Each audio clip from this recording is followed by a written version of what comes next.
గొప్పవారమని తలిస్తే మనం చేరవలసిన ఆ మహత్తరమైన గమ్యానికి మనకు మధ్య ఒక అడ్డుగోడను ఏర్పరుస్తున్నామన్నమాట. మన మార్గంలో ఇది ఒక ప్రతిబంధకంగా తయారవుతుంది.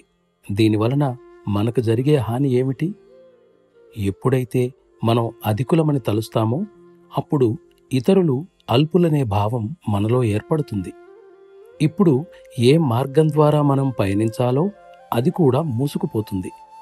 ఏ ఉద్దేశంతో ఏ కార్యానికై మనం ప్రయత్నిస్తున్నామో దానిని మనం పోగొట్టుకుంటున్నాం.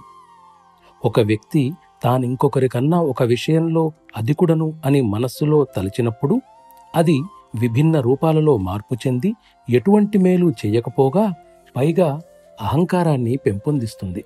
మన ఆలోచన ప్రపంచంలో మన స్వంత భేరి మనమే మ్రోగించుకుంటున్నాం, ఆత్మస్తుతి చేసుకుంటున్నాం. ఫలితంగా ఎంతో పోగొట్టుకుంటున్నాం. అహంభావం వ్యక్తిలో ఒక లోపం.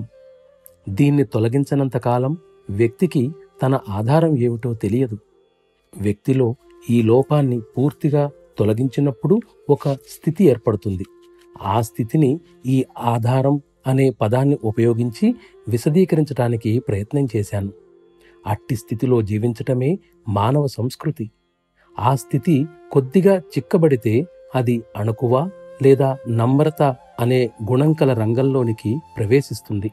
అట్టి స్థితి లభించినప్పుడు ఆ విషయం వాస్తవమవుతుంది. సోదరా, నీ తల ఇస్తే పరమాత్మ లభిస్తాడంటే అది చాలా చౌకబేరమని నీవు అర్థం చేసుకోవాలి.